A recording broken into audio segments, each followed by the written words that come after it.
Almost every element of the Elizabeth Russell trial has a direct parallel to our world today. It involves anti-immigrant sentiments, it involves intentional misinformation in the press, stirring up mob violence, it involves police brutality, prosecutorial misconduct, it involves misogyny and the abuse of sexual power. It involves environmental decimation for profit, and it involves teenage mental health issues. What else could we have? Wow. Right? I know. The more I learned about this case, the more it felt like now.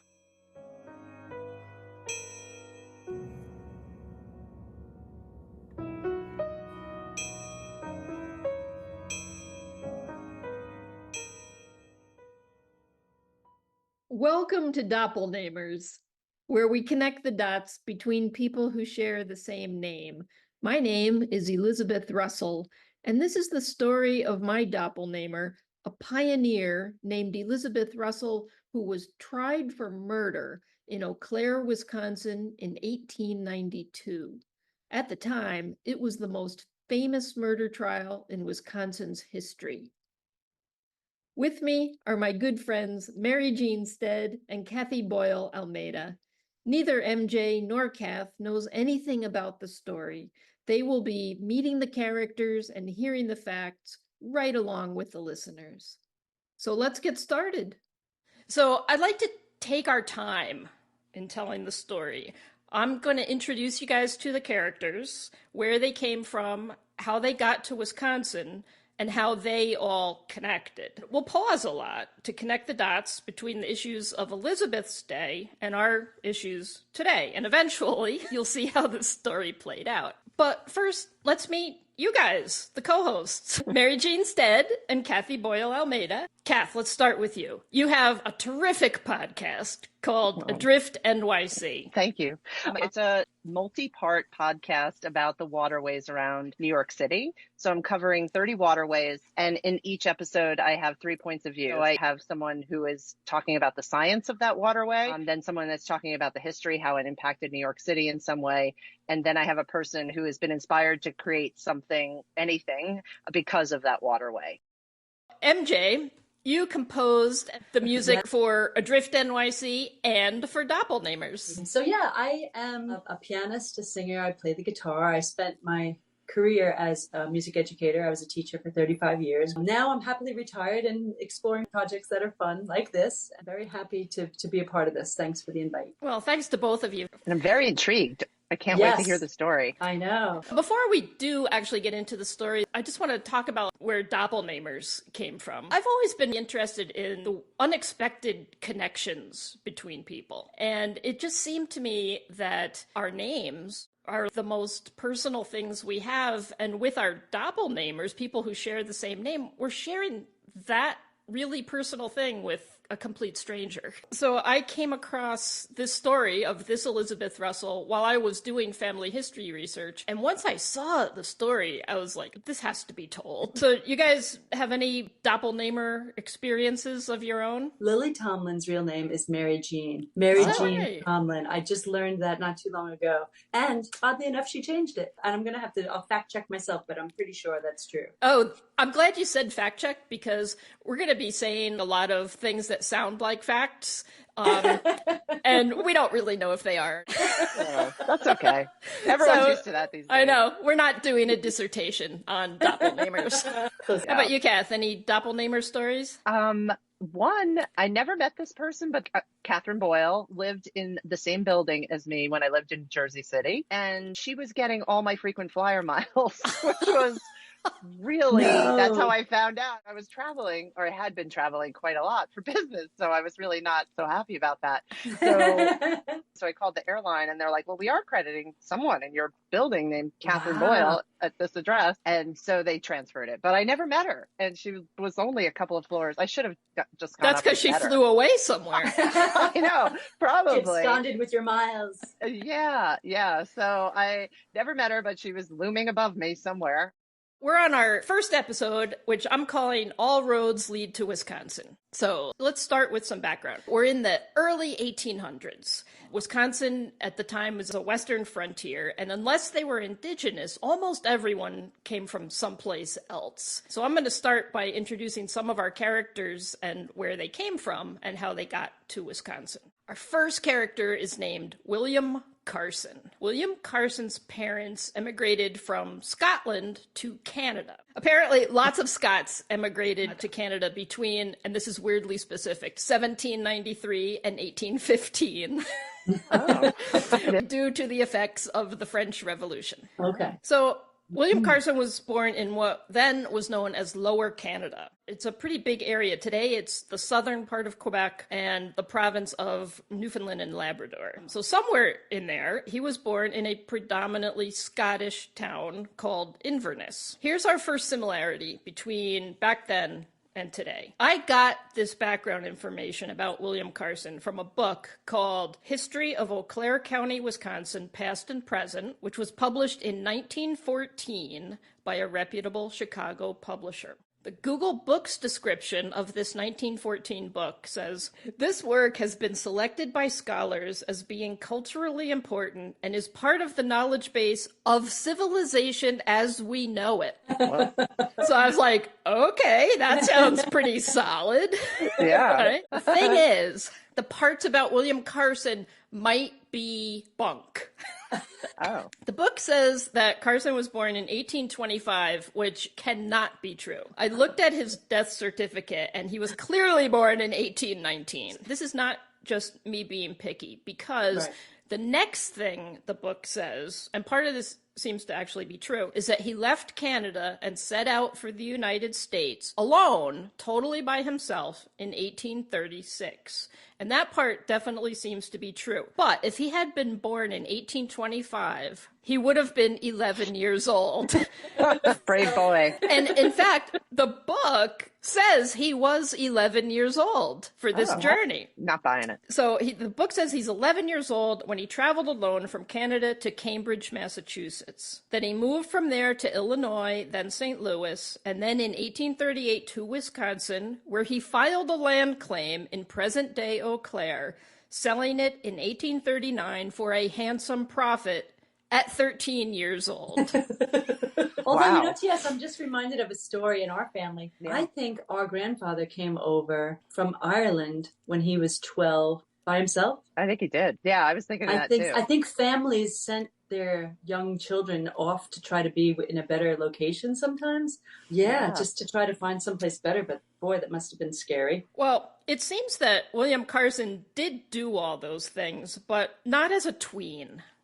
Maybe a little old. Maybe in his 20s. Based on his death certificate, he did those things when he was about 20. And yeah, that's still pretty impressive, but it's not really as dramatic as doing it at 13. But they make it sound like it's very true in this The Basis of Civilization book. Again, I think that's a connector to today, because this 1914 book might be the early 20th century version of I found it on the internet. And there's one more thing. Guess who the author of the 1914 book is? I don't know if I can venture a guess. Okay. The author of the book turned out to be the judge in the Elizabeth Russell murder trial. Oh. How weird. So we'll meet him a little bit later. For now, we know the facts weren't really a priority for I know you were researching as you went along, but did you already know about the judge in this trial, and that was a huge coincidence? Yes, complete coincidence. Interesting. That's so wild. Well, as we'll see later, after the trial, this judge actually had a bit of time on his hands. Oh, foreshadowing. What happens to him? So now I'll tell you how I think William Carson most likely got from Canada to Massachusetts. And how did I figure this out, everyone? Internet. I found it on the internet. So it's possible that Carson took something called the Old Craigs Road, which connected Quebec City and Boston. It was named after James Henry Craig, who lived between 1748 and 1812, and served as Governor General of the Canadas. There was tension between the French and the British, so Craig as the governor, wanted to encourage more settlements by English-speaking immigrants and to strengthen the English-speaking presence and maybe even convert the French-speaking population. So anyway, for that reason, he had this road built from Canada to Massachusetts in order to encourage American colonists, English-speaking ones, to come up and settle in Canada. The Craig Highway. Old Craig's Road. So here's a quote describing that. Sounds like it was a lovely road. Although accessible in better weather and during the winter when sleighs could be used, the road was virtually impassable in other seasons. Oh. By the mid-1830s, many parts of the road were deemed unfit. And then it says in the same sentence, its importance as an early transportation and commercial route cannot be underestimated. So apparently it was useless most of the time, and yet the most important route.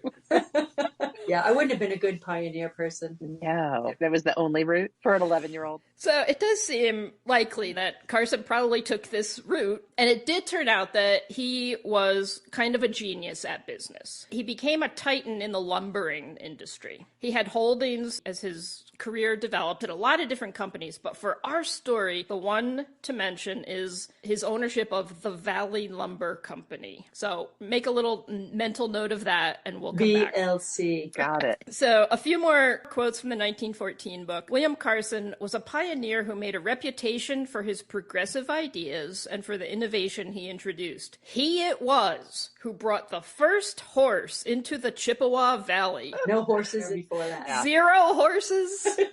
Seems odd. He also built the first house that boasted of plastered walls in the Chippewa Valley. Now that one, I'm saying let's just let that be true, because that would be fun. Yeah. No one's going Right? to claim that. It's the beginning of the voyage for Carson. No, it's the end. That's where he Oh, landed. The Chippewa Valley technically refers to the drainage basin of the Chippewa River and its tributaries. But basically, it's where Eau Claire, Wisconsin is. Oh, okay. And in the lumbering industry, they floated the logs down the Chippewa River to the sawmills. Right. That makes sense. Right? Okay. So we'll put William Carson on the shelf for a minute. Now let's go back to 1841. Carson has made his trek to the United States, probably down the road, and is starting to build his empire in what we'd call the Midwest, but remember back then it was still the Western frontier. So on January 12th, 1841, a baby boy was born all the way back east in Bangor, Maine. Oh. I have a connection to Bangor, Maine. What is it? We lived there for a couple of years because my husband went to the University of Maine at Orono. The roads are often unfit for any.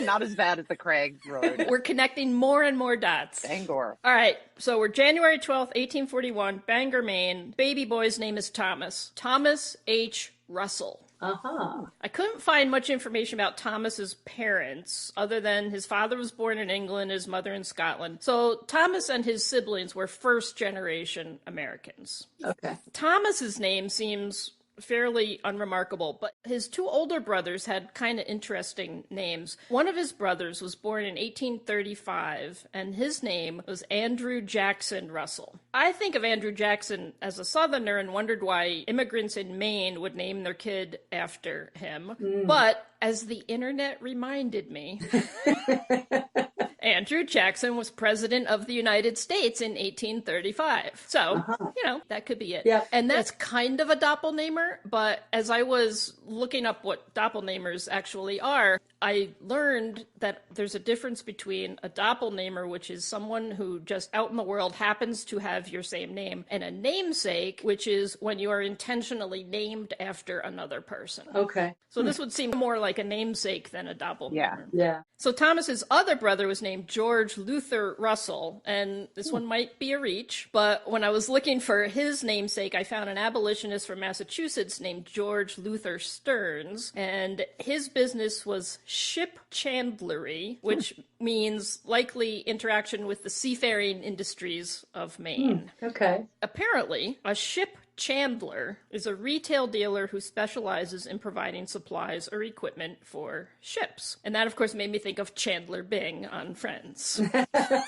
So I don't know what business Thomas's parents were in, but 2 decent guesses would be either something involving boats or lumbering. The city of Banger's website says, during the 19th century, Maine's vast forests offering supplies of lumber brought unprecedented wealth to the region. By the 1850s, Bangor was considered the lumber capital of the world and was one of the busiest ports on the East Coast. To supplement that, I consulted a website whose text was written by 7th grade students that tells us what eventually happened. And we know this. The peak of lumber production was 1872. However, say the 7th graders, the Northwest Territories were beginning to be lumbered, and the companies that were once in Bangor realized the potential was there and moved to Michigan and Wisconsin. And from A History of Maine Logging, the toll logging took on Maine's forests was recorded by Henry David Thoreau, who remarked on the number of stumps as high as one's head that he found during his time spent in the woods. So what we're looking at is depletion. Yeah. Right. And I thought, just as an aside, why would the stumps be as high as one's head? And the answer is snow. Oh, right. That's interesting. So anyway, that's what they did in Bangor. So what path do you think Thomas chose for his career? Lumber. Lumber or shipbuilding Paper. or chandlery. You're both right. From the age of 13, he worked as a mate on an ocean-going merchant ship. And then he served in the U.S. Navy on the USS Norwich as a sailmaker's mate between 1861 and 1862. So I'm not sure how he got out of the service while the Civil War was raging, but he did, and he moved out to western Wisconsin in 1864.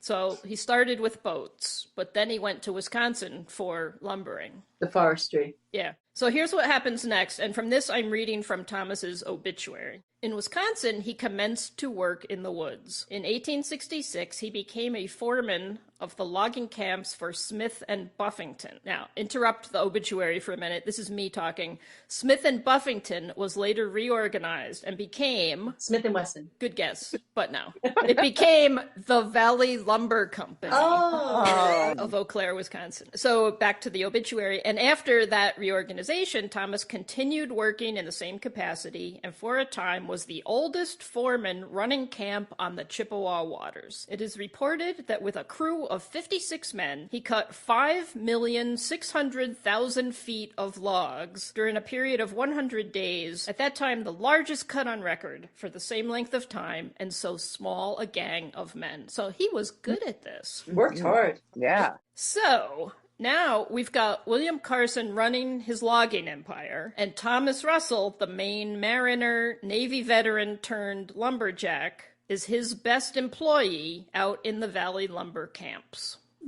Okay, pause. We have one more character to talk about today. Okay. Back up again, this time to June 23rd, 1801, in Fort Anne, New York. Fort Anne lies on the shores of Lake George, along the edge of the Adirondack Mountains. It seems like the southern end of Lake Champlain is not too far away, and then Vermont to the east, also not too far away. So you can kind of see in your mind now where Fort Anne is. Anyway, so the baby boy born this time in 1801 in Fort Anne was named Lathrop Horton. That's a great name. Lathrop.